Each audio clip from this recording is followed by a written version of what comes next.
പുതിയ വീഡിയോയിലേക്ക് ഏവർക്കും സ്വാഗതം. രേണുസുധിക്കെതിരെ 1 കോടി രൂപയുടെ രേണുസുധിക്കെതിരെ 1 കോടി രൂപയ്ക്ക് മാനനഷ്ട കേസ് എന്നൊരു വീഡിയോ കണ്ടു ഗൈസ്. ഒലീവ് ക്രിയേഷൻസ് എന്നുള്ള ചാനലാണ് കണ്ടത് ഗൈസ്. 10 മണിക്കൂർ മുമ്പ് ഇട്ടൊരു വീഡിയോ ആണ്. 312 കമൻറ്റുകൾ അതിൽ വന്നിട്ടുണ്ട്. ഒലിവണ്ണന് ഭയങ്കര സന്തോഷമായിരുന്നു. ഏറ്റവും അവസാനം ഒലിവണ്ണൻ പറയുന്ന വീഡിയോ അവസാനിപ്പിക്കുന്നത് അതിൻ്റെ ടോണൊന്ന് ശ്രദ്ധിച്ചു നോക്കട്ടോ.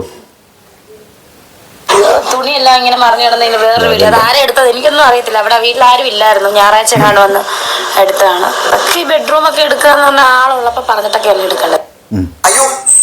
രേണുസുധര വീട്ടിൽ കയറിയിട്ട് അവിടെ ബെഡ്റൂമൊക്കെ ഇങ്ങനെ കിടക്കണമെന്നൊക്കെ വീഡിയോ എടുത്തിട്ടൊക്കെ എന്ത് മാറ്റം പരിപാടി കാണിച്ചിരുന്നു. അവിടെ അത് മറ്റേ വെള്ളം ഉള്ളിക്ക് വരുന്നില്ലേ, അവിടെ എന്താ ഷീറ്റ് ഇട്ട് കൊടുക്കാൻ പോയിരുന്നു. ഷീറ്റ് ഇട്ട് കൊടുത്തിട്ട് അവിടുത്തെ പണിക്കാർ ബെഡ്റൂമിൻ്റെ വീഡിയോ എടുത്തിരുന്നു. നിങ്ങളെ അവസ്ഥയെന്ന് ആലോചിച്ചോക്കിൻ. എന്ത് മോശം പരിപാടിയല്ലേ. മനഃപൂർവ്വം ചിലപ്പോൾ വീഡിയോ എടുക്കാൻ വേണ്ടി കയറിയതായിരിക്കും. എന്തായാലും നന്നായി. ആരും വീട്ടിലില്ലാത്ത സമയത്താണ് ഈ ആൾക്കാർ ചെന്ന് ആ വീഡിയോ എടുക്കുകയും അവിടുത്തെ പണി ചെയ്യുകയും ഒക്കെ ചെയ്തത് എന്ന്. അത് ശരി, അപ്പോൾ ആർക്കും ഏത് നിമിഷവും കയറി ഇറങ്ങാവുന്ന രീതിയിൽ വാതിലും ജനലും എല്ലാം തുറന്നിട്ടിട്ടാണോ നിങ്ങൾ പുറത്തൊക്കെ പോകാറുള്ളത്? അങ്ങനെ ആയിരിക്കുമല്ലേ? നിങ്ങൾ അറിയാതെ അവർ വന്ന് വീഡിയോ എടുത്തു, നിങ്ങൾ അറിയാതെ അവിടുത്തെ പണികളും ചെയ്തു. ഇതൊക്കെ വിശ്വസിക്കാൻ കുറച്ച് ഫാൻസ് അസോസിയേഷൻ ഉണ്ടല്ലോ, അതുകൊണ്ട് രക്ഷപ്പെട്ടു. രേഷ്മ തങ്കച്ചൻ പെരിങ്കള്ളിയാണ് എന്ന് പറയുന്നതിന്റെ പ്രധാന കാരണം ഇത് തന്നെയാണ്. അല്ല, നിങ്ങളിൽ എത്ര പേർക്ക് വിശ്വസിക്കുവാൻ കഴിയുന്നുണ്ട് ഈ പറയുന്നതൊക്കെ സത്യമാണെന്ന്? എന്തായാലും ഒരു കാര്യം ഞാൻ പറയാം, ദോഷം പറയരുത്. രേണു സുധിയുടെ ശുക്രൻ ഉദിച്ച സമയമാണിത്. കൊല്ലം സുധിയുടെ മരണം രേണുവിനെ സംബന്ധിച്ചിടത്തോളം ലോട്ടറി ആയിരുന്നു, ലോട്ടറി. അതുകൊണ്ട് ഈ ശുക്രൻ ഉദിച്ചു നിൽക്കുന്ന ഈ കുറച്ചു കാലം അവരിങ്ങനെ ഓടിക്കൊണ്ടേയിരിക്കും. എന്നാൽ ഇപ്പോൾ കേൾക്കുന്ന മറ്റൊരു വാർത്ത, കേസിന് പുറത്ത് കേസുകൾ വരാൻ തുടങ്ങിയപ്പോൾ ബിഗ് ബോസിലേക്കുള്ള വാതിൽ അടഞ്ഞു എന്നുള്ളതാണ്. ഹലോ ഗൈസ്, ഇപ്പം നമ്മുടെ സ്റ്റോറിലുള്ള പുതിയ സാധനങ്ങളാണ് ഗൈസ്. കണ്ട എന്ത് ചന്തല കാണാൻ ചാച്ച എങ്ങാണ് എന്ത് ചന്ത കടലേ. ചിക്കി ചിക്കി ചിക്കി ചിക്കി ചിക്കി ചിക്കി കീച്ചേരാണ് ഗൈസ്, കീച്ചേരാണ് ഗൈസ്, കീച്ചേരാണ് ഗൈസ്. അതേപോലെ കാറുകൾ കണ്ടോ, ഡോർ തുറക്കുന്ന കാറുകൾ കണ്ടോ, സിംഹം കണ്ടോ, സിംഹം അത് വേറെ ടൈപ്പ് സിംഹം. ആനേനെ കണ്ടോ ഗൈസേ, ആനേനെ കണ്ടോ ഗൈസേ. മുത്തുമണികളെ സ്വത്തുമണികളെ കണ്ടോ. മെസ്സി മെസ്സി മെസ്സിയേ, വീണ്ടും മെസ്സി, കൃഷ്ണൻ.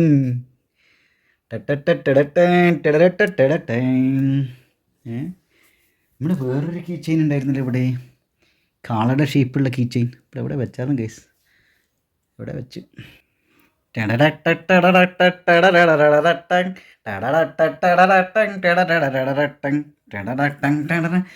അല്ല ഗൈസേ, നമ്മുടെ സ്റ്റോറിൽ ഇടയ്ക്കിടയ്ക്ക് ഒന്ന് ചെക്ക് ചെയ്യാട്ടോ. ഒരു വീട്ടിലേക്ക് വേണ്ട സാധനങ്ങൾ, ക്രാഫ്റ്റ് ഐറ്റംസ്, വളരെ ഡിഫറൻ്റായി യുണീക്കായി കുറച്ച് സാധനങ്ങളൊക്കെ ഇതിലുണ്ടാവും ഗൈസ്. കുറേയൊക്കെ ഞാൻ ഉണ്ടാക്കുന്നതും കുറേയൊക്കെ അവിടെ നിന്നും വാങ്ങുന്നതും ഒക്കെ എൻ്റെ കളക്ഷൻസ് ഒക്കെയാണ് ഗൈസ്. പുസ്തകങ്ങൾ ഒക്കെ ഉണ്ടാവും ഗൈസ്. അതായത് കോമ്പറ്റേറ്റീവ് എക്സാംസിന് ഉള്ള പുസ്തകങ്ങൾ, ഞാൻ ഉപയോഗിച്ച പുസ്തകങ്ങൾ, സെക്കൻഡ് ഹാൻഡ് പുസ്തകങ്ങളൊക്കെ ഉണ്ടായിരിക്കും ഗൈസ്. ചുരുങ്ങിയ വിലക്ക് ഒക്കെ പുസ്തകങ്ങൾ എത്തിക്കാൻ ശ്രമിക്കുന്നുണ്ട് ഗൈസ്. ഇത് MA ഇംഗ്ലീഷ് കഴിഞ്ഞിട്ട് PhD ചെയ്യണം അല്ലെങ്കിൽ പ്രൊഫസർ ആവണം എന്നൊക്കെ വിചാരിക്കുന്ന ആളുകൾക്ക് എക്സാമിന് വേണ്ടി പ്രിപ്പയർ ചെയ്യുന്നതാണ് ഗൈസ്. സിവിൽ സർവീസിൻ്റെ വരെ ബുക്കുകളുണ്ട് ഗൈസ്. അപ്പോൾ സ്റ്റോക്കുകളുള്ളതിനനുസരിച്ച് നമ്മളിങ്ങനെ വീഡിയോസൊക്കെ ചെയ്യാം ഗൈസ്. ആനക്കുട്ട ആനക്കുട്ട സ്വത്തുമണി ആനക്കുട്ട. ഇതെന്താ ആടോ? ഇതാടല്ല. മാനേ മാനേ മാന് വെറൈറ്റി മാനേ, കോഴി കോഴി കോഴി കോഴി കോഴി കരകോ കോഴി കോഴി, വീണ്ടും വേറെ കോഴി. ഇത് ഭയങ്കരമായിട്ട് ഇഷ്ടപ്പെട്ടു. ഇനി വേറെ കുറേ സാധനങ്ങളുണ്ട് കേട്ടോ, സാധനങ്ങളൊക്കെ വരുന്നുണ്ട് ഗൈസ്. ഗൈസ് നമ്മുടെ ബുക്ക് ഓർഡർ ചെയ്യാം കേട്ടോ. നിങ്ങൾ ബുക്ക് വാങ്ങുമ്പോൾ ഇതിൻ്റെ കൂടെ ഇതൊക്കെ എന്തെങ്കിലുമൊക്കെ ഇട്ട് കിട്ടും കൂടി ചെയ്യും കേട്ടോ. ഇടയ്ക്ക് ഓരോ ഓഫറൊക്കെ ഇട്ട് സംഭവമൊക്കെ തരേ. ബുക്ക് ഒരു ക്രാഫ്റ്റ് ലെവലിൽ തരാനാണ് ഉദ്ദേശിക്കുന്നത്, ആളുകളിലേക്ക് നിങ്ങൾക്ക് എത്തിക്കാനാണ് ഗൈസ് ഉദ്ദേശിക്കുന്നത്. അപ്പോൾ നിങ്ങൾ സപ്പോർട്ട് ചെയ്യുക. ഇന്ന് മലയാള സാഹിത്യത്തിൽ കവിതകളുടെ എഴുത്തുകളുടെ ഒരു ഭാവുകത്വത്തിൽ നിന്ന് കുറച്ച് വ്യത്യസ്തമായിട്ട്, കുറച്ചല്ല കാര്യമായി വ്യത്യസ്തമായ കുറേ കവിതകൾ എഴുത്തുകളൊക്കെ ഉണ്ടാവും ഗൈസ്. എനിക്ക് ബഷീറിനെ ഭയങ്കര ഇഷ്ടമാണ്. അപ്പോൾ ബഷീറിൻ്റെ ഒരു, ഞാൻ സസ്പെൻസ് വിളിച്ചപ്പോൾ ശരിയാവില്ല അല്ലേ, ബഷീറിൻ്റെ ഒരു സാധാരണ രീതിയിലുള്ള എല്ലാവർക്കും കണക്ട് ചെയ്യാൻ പറ്റുന്ന രീതിയിലുള്ള ഹ്യൂമറും അങ്ങനെ കുറച്ച് സാധനങ്ങളും ജീവിതാനുഭവങ്ങളും ഒക്കെ ചേർത്തുള്ള ഇതാണ് ഗൈസ്. ലുട്ടാപ്പിയുടെ ആദ്യ രാത്രി, അതേപോലെ തന്നെ ഖസാക്കിൻ്റെ ഇതിഹാസത്തിലെ അപ്പുക്കിളിയില്ലേ, അപ്പുക്കിളി ആബിദക്ക് എഴുതിയ പ്രേമലേഖനം, ആ അങ്ങനെയുള്ള കുറച്ച് കവിതകളുണ്ട്. വളരെ വ്യത്യസ്തമായതാണ് ഗൈസ്. അതായത് എന്താ പറയുക, അപ്പുക്കിളി ഇല്ലിറ്ററേറ്റ് ആണ്, നിയർലി നിരക്ഷരനാണ് അല്ലേ. അപ്പോൾ അപ്പുക്കിളി അതിൽ ആബിദക്ക് എഴുതുന്ന ഒരു കത്താണ് പ്രേമ പോത്തിട്ടേ. അപ്പോൾ അവൻ ആബിദിനെ സ്വപ്നം കണ്ടത് ഇവർ എഴുതാണ്, കാട്ടിക്കൂടെ ഇവർ ഓടിക്കളിച്ച് പോണത്, തുള്ളിക്കളിക്കണതും കാട്ടുജോലിയിൽ കുളിക്കണതൊക്കെ. അപ്പോൾ അവൻ ആ കത്ത് എന്ത് സംഭവിക്കണമെന്ന് വെച്ചിട്ടുണ്ടെങ്കിൽ അതിൽ ചെതൽ തിന്നു പോകുന്നത്, ചെതൽ കരണ്ട് പോവും. അപ്പോൾ എന്താ കാര്യം എന്ന് വെച്ചാൽ ബാക്കിയുള്ളതാണ് കവിത എഴുത്തായിട്ടത് വരുന്നത്. അപ്പോൾ അതാണ് അതുള്ളത്. അത് വ്യത്യസ്തമായ രീതിയിലാണ് എഴുതിയിട്ടുള്ളത്. അപ്പോൾ നിരക്ഷരരായ അധികം അക്ഷരങ്ങൾ അത് കൃത്യമായിട്ട് അറിയാത്ത അവൻ എഴുതാൻ പഠിക്കണൊക്കെ ഉണ്ടല്ലോ, എഴുതാൻ പഠിപ്പിക്കണുണ്ടല്ലോ അവനതിൽ അപ്പുക്കിളീനെ. അപ്പോൾ ആ സംഗതിയൊക്കെ അവൻ്റെ ഒരു കത്ത്, ക്യൂട്ടായിട്ടുള്ളൊരു കത്താണ് അതിൽ ഉദ്ദേശിക്കുന്നത് ഗൈസ്. അത് ഇതുവരെ മലയാള സാഹിത്യത്തിൽ അങ്ങനെ സാധനം വന്നിട്ടില്ല എന്ന് എനിക്ക് ഉറപ്പിച്ച് പറയാൻ പറ്റും ഗൈസ്. അപ്പോൾ ഇങ്ങനെയുള്ള സാധനങ്ങളൊക്കെ ചേർന്നിട്ടാണ് അപ്പോൾ ഒരു ബുക്കാക്കിയിട്ട് ഇറക്കുന്നത്. ഒരു ക്രാഫ്റ്റ് പോലെ ഒരു കുറച്ച് സംഗതികളൊക്കെ ഉണ്ട്, കുറച്ച് സംഗതികളുണ്ട്. ആ ബുക്കിയുടെ കൈ കിട്ടുക വെച്ചാൽ ലിമിറ്റഡ് ആയിട്ടുള്ള ഓർഡർ കിട്ടുന്നതിനനുസരിച്ച് മാത്രമാണ് ഗൈസ് അത് വരുന്നത്. നിങ്ങൾ വേണ്ട ഒരു ബുക്ക് ചെയ്യുക ഗൈസ്, ആ വാട്സപ്പ് നമ്പർക്ക് മെസ്സേജ് അയക്കുക ഗൈസ്. ഓക്കെ, പ്രോത്സാഹിപ്പിക്കുക ഗൈസ്, കാശില്ല ഗൈസ്. അപ്പോൾ എൻ്റെ കയ്യിലുള്ളത് ബുക്ക് ചെയ്തായിട്ട് ഒരു എങ്ങനെയൊക്കെ ഒരു എൻ്റർപ്രണർ ലെവലിൽ ഒരു വ്ളോഗർ എന്ന രീതിയിൽ അങ്ങനെ വരാമെന്ന് വിചാരിക്കണത്. എന്തായാലും ഇവിടെ യൂട്യൂബ് ചാനൽ മോണിറ്റൈസ് ചെയ്തിട്ട് അത് 10 പൈസ ഇതുവരെ കിട്ടിയിട്ടില്ല ഗൈസ്. അപ്പോൾ നിങ്ങൾ സപ്പോർട്ട് ചെയ്യുക, പ്രോത്സാഹിപ്പിക്കുക. എൻ്റെ പുസ്തകങ്ങൾ കുറേ എണ്ണം വരാൻ കിടക്കുന്നുണ്ട്, കുറേ എണ്ണം പറഞ്ഞാൽ 5-6 വരാൻ കിടക്കുന്നുണ്ട്. എൻ്റെ എഴുതി വെച്ച കവിതകൾ തന്നെ 350 മുകളിലുണ്ട് ഗൈസ്. അപ്പോൾ അതിലൊരു 50 മുകളിലുള്ള എഴുത്തുകളാണ് വരുന്നത് ഗൈസ്. മലയാളത്തിൽ ഇംഗ്ലീഷൊക്കെ ഉണ്ട്. ഇപ്പോൾ മലയാളത്തിലുള്ള സംഗതികളാണ് നിങ്ങളുടെ അടുത്തേക്ക് എത്തിക്കുന്നുണ്ടാവുക ഗൈസ്. അപ്പോൾ വേണ്ട ഒരു ഓർഡർ ചെയ്യുക ഗൈസ്. വളരെ വ്യത്യസ്തമായതായിരിക്കും, ഒരു സംശയമില്ല. വളരെ വ്യത്യസ്തമായ എഴുത്തുകളായിരിക്കും അതിലുണ്ടായിരിക്കുക ഗൈസ്. അപ്പോൾ പ്രോത്സാഹിപ്പിക്കുക. വളരെ വ്യത്യസ്തമായ ഒരു ഭാഷയുടെ വളരെ വ്യത്യസ്തമായ ഒരു ശൈലിയിലും ഒക്കെ ഒരു കയ്യിലുണ്ടാവുക. ഇതുണ്ടോ, ഇത് ഇവിടേക്ക് ഒരു സാധനമൊക്കെ ഉണ്ട്. ഗത്താ പോള പൂക്കുണ്ടോ. അപ്പോൾ ഒക്കെ ഓർഡർ ചെയ്യുക ഗൈസ്, ഓർഡർ ചെയ്യട്ടോ.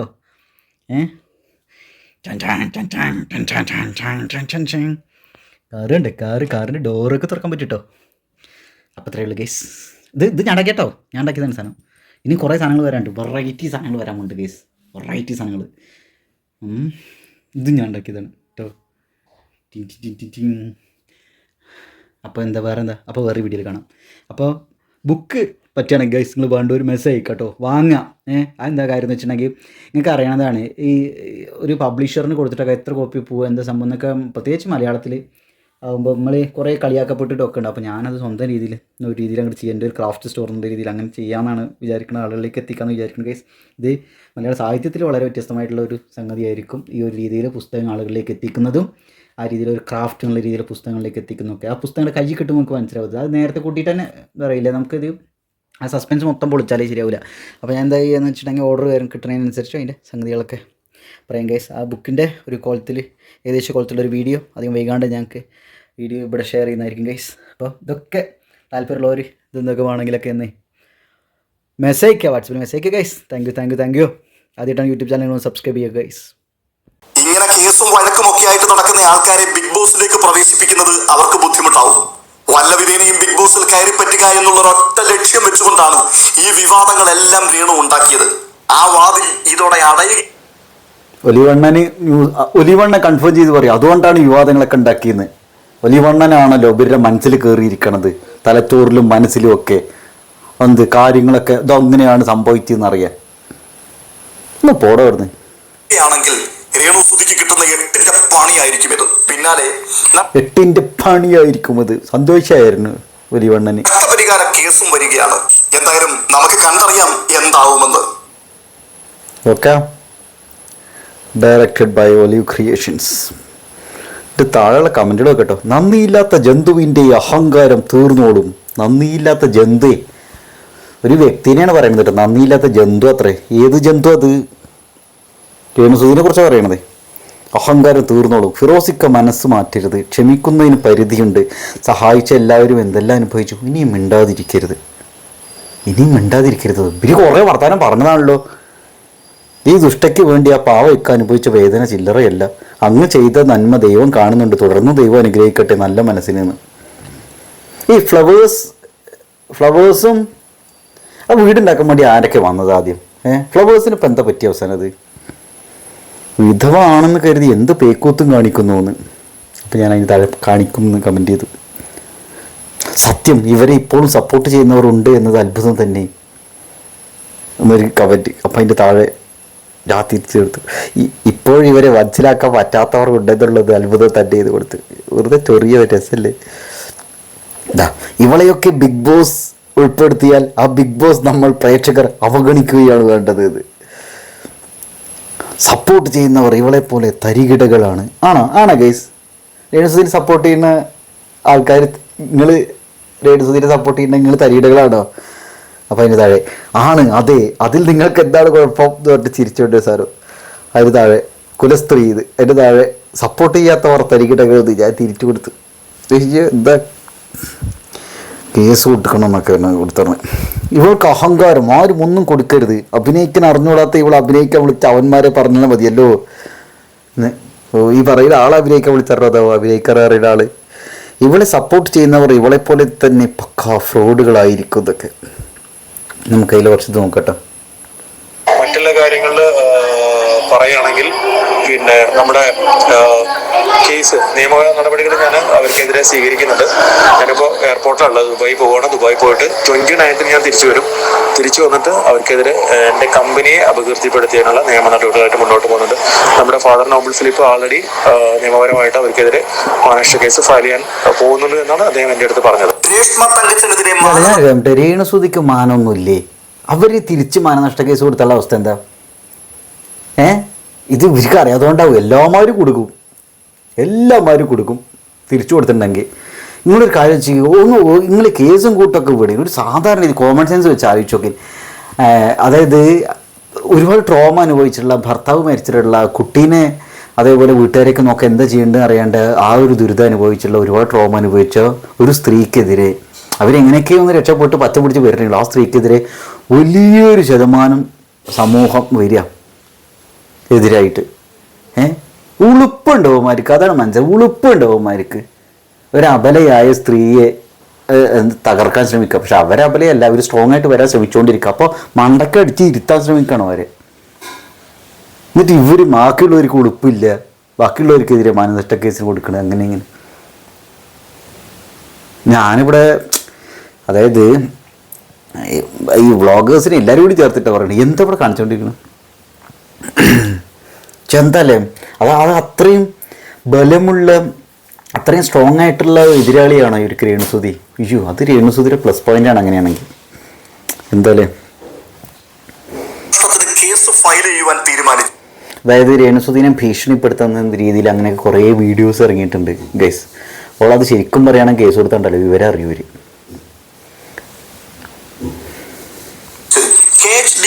ചെയർമാൻ ഫിറോസ് രംഗത്തെത്തിയിരിക്കുന്നു എന്നുള്ള ഒരു ഞെട്ടിക്കുന്ന വാർത്തയാണ് ഇപ്പോൾ പുറത്തു വരുന്നത്.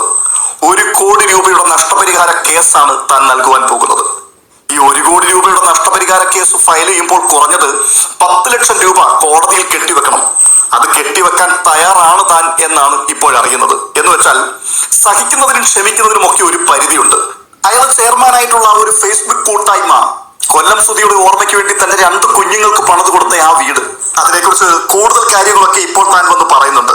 പല ആൾക്കാരുടെ സഹായ സഹകരണങ്ങൾ കൊണ്ടാണ് ആ വീട് ഇത്രയും മനോഹരമാക്കി അവിടെ ഉയർത്തിയെടുത്തത്. ഇപ്പോൾ അവരെ ചൂണ്ടിക്കാണിച്ചിരിക്കുന്ന കുറ്റങ്ങളും കുറവുകളും ഒക്കെ സൗജന്യമായി മറ്റാരൊക്കെയോ ചെയ്തു കൊടുത്ത പണികളുമാണ്. ഫിറോസിന്റെ ഫേസ്ബുക്ക് കൂട്ടായ്മ ഏകദേശം 8 ലക്ഷം രൂപയായിരുന്നു ആ വീടിന് വേണ്ടി സമാഹരിച്ചത്. അതുകൊണ്ട് അടിത്തറ കെട്ടി മുകളിലേക്ക് ഉയർത്തിയെടുത്തു. ബാക്കിയുള്ളതൊക്കെ അയാൾ പലരെയും കൊണ്ട് ചെയ്യിച്ചതാണ്. അതേക്കുറിച്ച് ഫിറോസ് അതിനു വേണ്ടി എടുത്ത എഫേർട്ടിനെ നമ്മൾ ബഹുമാനിക്കാം കേട്ടോ. ആൾ ഇത്രയും എഫേർട്ട് എടുത്തു. പക്ഷേ എനിക്ക് ഇവിടെ ഇപ്പോഴും സംശയം വന്നത്, നിങ്ങൾ ആ വീടുണ്ടാക്കി കൊടുക്കുമ്പോൾ അവർക്ക് ജീവിക്കാൻ പറ്റാവുന്ന രീതിയിൽ നമ്മളിതിനു മുമ്പ് വീട് ചെയ്തിട്ടുള്ളതാണ്. അതായത് ഒരാളെ കുറ്റപ്പെടുത്തിയും കൊണ്ടല്ല, സംഭവം എന്താ വെച്ചാൽ ഒരുക്ക് ഇവർ പറഞ്ഞിട്ടുണ്ടാണ്, ആ ഉപയോഗിച്ച വാക്കിൽ വന്ന ചെറിയ മിസ്റ്റേക്ക് ആയിരിക്കും. അത് എല്ലാവരും എഡ്യൂക്കേഷൻ ബാക്ക്ഗ്രൗണ്ട്, ഒരു മൊത്തത്തിലൊരു ബാക്ക്ഗ്രൗണ്ട് ഒരുപോലെ ആവണമെന്നില്ലല്ലോ. അപ്പോൾ അതിൽ സംഭവിച്ചപ്പോഴായിരിക്കാം അത് അവർ പറയും ചെയ്തിട്ടുണ്ട് രേണുസുധി. അത് ഫിറോസിന് ഇവർക്ക് ക്ഷമിക്കാവുന്നേ ഉള്ളൂ. ഇത് അല്ലെങ്കിൽ ഡയറക്റ്റ് അവർ പോയി കണ്ടു സംസാരിച്ച പ്രശ്നം തീർന്നു.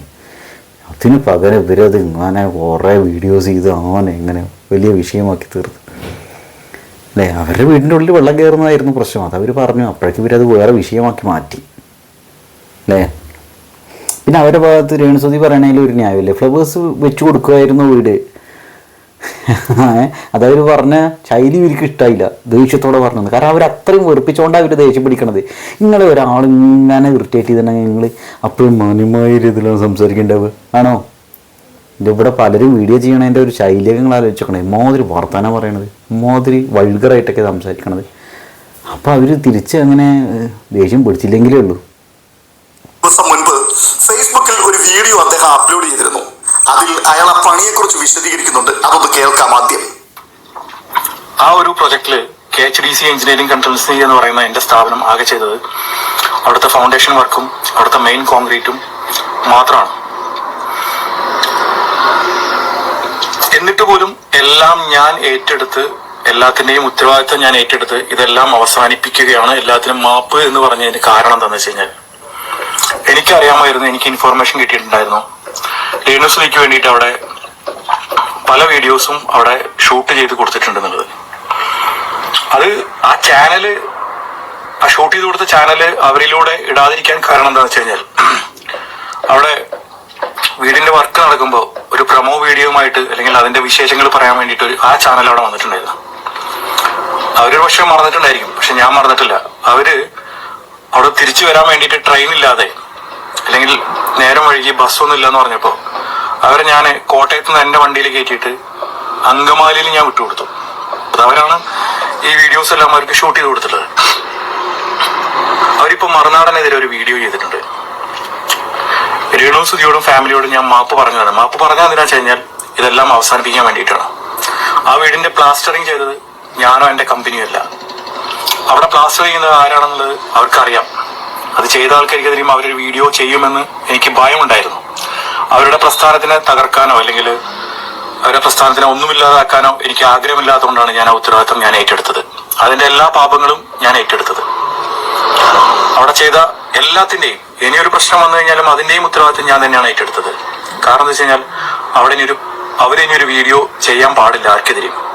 കാരണം എന്താ വെച്ച് കഴിഞ്ഞാൽ അവിടെ ഓരോ വർക്കുകൾ ചെയ്ത ആൾക്കാരും എന്നെ വിശ്വസിച്ചിട്ടാണ് അവിടെ വന്നിട്ട് ഓരോന്ന് ചെയ്തത്. ഈ പറയുന്ന മറുനാടൻ പോലും അവർ പറഞ്ഞു ഫ്ലവേഴ്സിന് ഒരുപാട് നന്ദിയുണ്ട് എന്നൊക്കെ പറഞ്ഞു. ഈ ഫ്ലവേഴ്സ് ചാനല് ഏകദേശം വീടിന്റെ വർക്ക് തുടങ്ങി 8 മാസമായിട്ട് പോലും ഫ്ലവേഴ്സ് ചാനൽ പറഞ്ഞുകൊണ്ടിരുന്നത് ഫ്ലവേഴ്സിന്റെ നേതൃത്വത്തിൽ ഫ്ലവേഴ്സ് ചെയ്യുന്ന വീടിന്റെ വർക്കുകൾ നോക്കി നടത്തുന്നത് അല്ലെങ്കിൽ അതിന്റെ നേതൃത്വം കൊടുക്കുന്നത് ഫിറോസ് ആണ് എന്ന രീതിയിലാണ്, അല്ലെങ്കിൽ കേരള ഹോം ഡിസൈൻ KHDC എന്ന ഗ്രൂപ്പാണ് എന്ന രീതിയിലാണ് അവര് വാർത്തകൾ കൊടുത്തിരുന്നത്.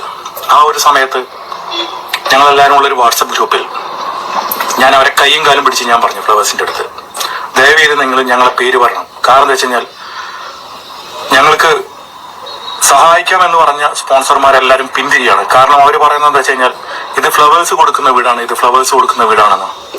അത് പ്രകാരം ഒരുപാട് സ്പോൺസേഴ്സ് ഞങ്ങളുടെ അടുത്ത് പോയി. ഞങ്ങൾക്ക് അതിഭീകരമായ സാമ്പത്തിക ബുദ്ധിമുട്ട് ഞങ്ങൾക്ക് വന്ന്, അതിഭീകരം എന്ന് പറഞ്ഞാൽ അതിഭീകരമായ സാമ്പത്തിക ബുദ്ധിമുട്ട്. വെറും 7-8 ലക്ഷം രൂപ മാത്രമാണ് ഞങ്ങളുടെ ഗ്രൂപ്പിൽ നിന്ന് ഞങ്ങൾക്ക് ആ വീടിന് വേണ്ടി കളക്ട് ചെയ്യാൻ പറ്റിയത്. അതിന്റെ ബാങ്ക് സ്റ്റേറ്റ്മെന്റ് ഞാൻ അടുത്ത ദിവസം ഞാൻ പുറത്തു വിടുന്നുണ്ട് ഡീറ്റെയിൽ ആയിട്ട്. 7-8 ലക്ഷം രൂപയ്ക്ക് ഇത്രയും നല്ലൊരു വീട് വേണ്ട, ഇത്രയും നല്ല വീട് വേണ്ട, ഇത്രയും മോശമായൊരു വീട് അവിടെ പണിയാൻ കഴിയുമെന്ന് നിങ്ങൾ ആരെങ്കിലും വിശ്വസിക്കുന്നുണ്ടോ? ഇല്ലല്ലോ. അപ്പൊ ഞങ്ങൾ ഞങ്ങൾ അനുഭവിച്ച പെയിൻ, വേദന എത്രത്തുണ്ടെന്ന് നിങ്ങൾക്ക് മനസ്സിലായി. ആക്ച്വലി എനിക്ക് ഇന്ന് മനസ്സിലായത് ഫിറോസ് അതേപോലെ ആ വീട് നിർമ്മിച്ചതിൻ്റെ പിന്നിൽ പ്രവർത്തിച്ച ആളുകളൊക്കെ നല്ല കഷ്ടപ്പാടും ദുരിതമൊക്കെ അനുഭവിച്ചിട്ടുണ്ട്. പക്ഷേ ഒരു കാര്യം മനസ്സിലാക്കാം, രേണുസുതി എന്ന വ്യക്തി അവരുടെ ജീവിതത്തിൽ അനുഭവിച്ച ദുരിതത്തിന് അത്ര വരില്ലായിരിക്കും നിങ്ങൾ വീട് പണിത് കൊടുത്തപ്പോൾ അനുഭവിച്ചൊരവസ്ഥ. കാരണം എന്താ വെച്ചാൽ രേണുസുതിയുടെ ബാക്കിൽ അവർക്ക് കാശോ അല്ലെങ്കിൽ പറഞ്ഞ ഒരു സപ്പോർട്ടൊന്നും കാശോ ഒന്നും ഇല്ലാത്തൊരവസ്ഥയിലായിരുന്നു. നിങ്ങൾക്ക് അത് ഉണ്ടാവുമായിരുന്നു.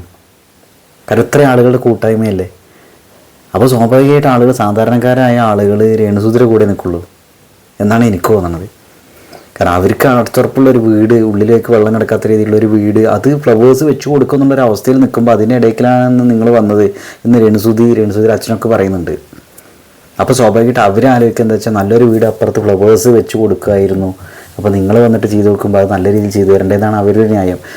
അവർ കുറ്റം പറയാൻ പറ്റുമോ? എന്നാൽ ഫിറോസിനെ കുറ്റം പറയാൻ പറ്റുമോ? പറ്റൂല. രണ്ടുപേരും കുറ്റം പറയാൻ പറ്റില്ല. പക്ഷേ ഇതിൻ്റെ വേറെ കാര്യം, ഇതിൻ്റെ ഇടയിൽ മീഡിയക്കാർ പ്രൊമോഷൻ ചെയ്ത് കൊടുത്ത ഒരു സംഗതിയുണ്ട്. ആരാണോ വീട് വെച്ച് കൊടുത്തത് അവർക്ക് വേണ്ടിയിട്ടും അതേപോലെ തന്നെ രേണുസുതിയുടെ ഒരു അവസ്ഥ, ഒരു ഫാമിലിയുടെ ഒരു അവസ്ഥയൊക്കെ വെച്ചിട്ട് അവരെ ലൈബ്രറിയിൽ കൊണ്ടുവന്ന് നല്ല രീതിയിൽ ചർച്ചാ വിഷയമാക്കി ഈ കാര്യങ്ങളെല്ലാം അല്ലേ. അല്ലെങ്കിൽ 25 ലക്ഷത്തിൻ്റെ വീട് അവിടെയാണ് സുധിക്ക് വെച്ച് കൊടുക്കേണ്ടത്. അത് അതിൻ്റെ ലോജിക്ക് ആലോചിക്കുക. ബാക്കി വീടുകളൊക്കെ 6-7 ലക്ഷത്തിനാണ് വെച്ച് കൊടുത്തതെന്ന് പറയുമ്പോൾ ഈ ഫിറോസ് തന്നെ പറയുന്നുണ്ട് ഇത്രയും ആളുകൾ അതിന് എന്താ പറയുക മീഡിയക്കാരൊക്കെ വന്നപ്പോഴാണ് ആ നല്ലൊരു വീട് വെച്ച് കൊടുക്കാമെന്ന് വിചാരിച്ചത്. അപ്പോൾ അതുകൊണ്ടാണ് പറഞ്ഞത് നല്ല വീട് അവർക്ക് കിട്ടുമെന്ന് അവർ ഉറപ്പിച്ചിട്ടുണ്ടായിരിക്കാം. അപ്പോൾ പിന്നെ അവർക്ക് ഇങ്ങനത്തെ ഒരു വീട് കിട്ടിയപ്പോൾ അല്ലെങ്കിൽ ഉള്ളിലേക്ക് വെള്ളം കയറി അങ്ങനെയുള്ള ജിപ്സത്തിൻ്റെതാണ് പറഞ്ഞല്ലോ മോഡേൺ അടിപൊളി വീടാണെന്നൊക്കെ പറയുമ്പോൾ അവർക്ക് എന്താ വെച്ചാൽ അവർ അടുത്തുറപ്പുള്ള ഒരു വീട് പൊട്ടിപ്പൊളിയാത്തൊരു വീട് എന്നൊക്കെ അവർ വെച്ചിട്ടുണ്ടാവും. ഒരു കൊല്ലത്തിനുള്ളിൽ സംഭവിച്ചപ്പോൾ അവർക്ക് വിഷമമായിട്ടുണ്ടാവും. പിന്നെ അവർക്ക് സോഷ്യൽ ബുള്ളിയൊക്കെ നേരിട്ടുകൊണ്ടിരിക്കുമ്പോൾ കമ്മ്യൂണിക്കേഷനിൽ വിഷയങ്ങളൊക്കെ വരുമ്പോൾ അവരെ പൊട്ടിത്തെറിച്ച് സംസാരിച്ച് പൊട്ടിത്തെറിക്കുക എന്നല്ല കേട്ടോ, എനിക്ക് അങ്ങനെ തോന്നിയില്ല. അവരുപയോഗിക്കുന്ന ശൈലി, ഭാഷയുടെ ശൈലി ഇവർക്ക് പലർക്കും പിടിക്കില്ല തോന്നുന്നു. ഇതിൻ്റെ ഒരു കാര്യം പറഞ്ഞു കേട്ടോ, ഒരു കമൻറ്റ്. കാണാത്തത് കണ്ടപ്പോൾ ഉണ്ടായ അഹങ്കാരമാണ്.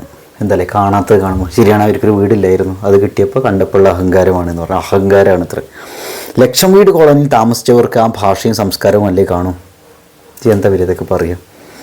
അവൾ സംസാരിക്കുമ്പോൾ തന്ത എന്ന് അവൾ പറയുമ്പോൾ മനസ്സിലാക്കാം. തന്ത എന്നുള്ള മലയാളം വാക്കല്ലേ നമുക്കിന് പറയില്ലേ തന്തേ കുളിക്കരുത്. ഇവിടെ വ്ളോഗേഴ്സൊക്കെ നല്ല ശൈലിയാണ് ഉപയോഗിക്കുന്നത് മലയാളത്തിൽ. അവൾ നല്ലവളാണെങ്കിൽ ഇവർ എൻ്റെ അച്ഛനോ സംരക്ഷകരോ അല്ലല്ലോ എന്നതിന് പകരമാണ് മേൽ പറഞ്ഞ ഭാഷ. സൈക്കോയെ പോലെ തിളക്കുകയായിരുന്നു. പക്ഷെ എന്ത് തിളക്കുക, ഇതാണ് ഇതിൻ്റെ ഒരു വീക്ഷിക്കുന്നത്. അപ്പം ഞാൻ ഒരുത്തനെ കൊണ്ട് പറഞ്ഞ് വീർപ്പിച്ച് ഇറിറ്റേറ്റ് ചെയ്തിട്ട് മറ്റവൻ വളരെ ശക്തമായ ഭാഷയിൽ സംസാരിച്ചിട്ടുണ്ടെങ്കിൽ അങ്ങനെ എന്തെങ്കിലും മോശം വാക്ക് ഇവിടെ മോശം വാക്ക് ഉപയോഗിച്ച് എന്തായാലും അവർ അങ്ങനെ സംസാരിച്ചിട്ടുണ്ടെങ്കിൽ എന്നിട്ട് ഞാനും എൻ്റെ കൂട്ടാളികളും ചേർന്നിട്ട് പറയുകയാണ് എന്താ സാധനം, അല്ലെങ്കിൽ ആളുകളൊക്കെ പറയുകയാണ് സോഷ്യൽ മീഡിയ എന്നെ ഇത് തുടങ്ങി വെച്ചാൽ അവർ ഇറിറ്റേറ്റ് ചെയ്തത്. സോഷ്യൽ മീഡിയ തന്നെ അവർ ഇറിറ്റേറ്റ് ചെയ്ത് തുടങ്ങിയത് അല്ലേ. എന്നിട്ട് എന്ത് പറയണോ, അയ്യോ അവരങ്ങനെ ആ ഒരു ശൈലി, ഞാൻ എന്തൊക്കെ പറഞ്ഞത്, ആ ഒരു ശൈലിയിൽ അവർ സംസാരിക്കാൻ പാടില്ലായിരുന്നു അല്ലേ. അവർ ആ ശൈലിയിൽ സംസാരിക്കാൻ പാടില്ല എന്ന് പറയുന്നത് അതിന് കാരണക്കാർ സോഷ്യൽ മീഡിയ ഈ ആളുകൾ തന്നെയല്ലേ. അത് അവർക്ക് എത്രത്തോളം ട്രോമ, എത്രത്തോളം പ്രശ്നങ്ങൾ ആയിട്ടുണ്ടായിരിക്കും. അതുകൊണ്ട് അവരങ്ങനെ റെസ്പോണ്ട് ചെയ്തു. അതിനിപ്പോൾ പ്രശ്നം ഇവിടെ പ്രശ്നം എന്താ വെച്ചാൽ ആര് ശരി ആര് തെറ്റെന്നാണ് ആൾക്കാർ കണ്ടെത്താൻ ശ്രമിക്കണമെന്നു. ഞാനിവിടെ തെറ്റും ശരിയോ എന്നല്ല നോക്കല്, ഇതൊരു ഒരവസ്ഥ പോയോണ്ടിരിക്കണ ഒരവസ്ഥ അതാണ് നോക്കണത് അല്ലേ.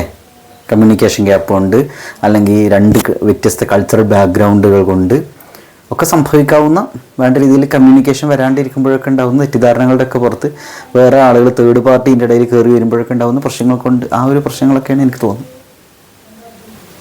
എന്താ ചെയ്യാ ഗൈസ്, നിങ്ങളുടെ അഭിപ്രായങ്ങളൊന്ന് കമൻറ്റ് ചെയ്യാം കേട്ടോ.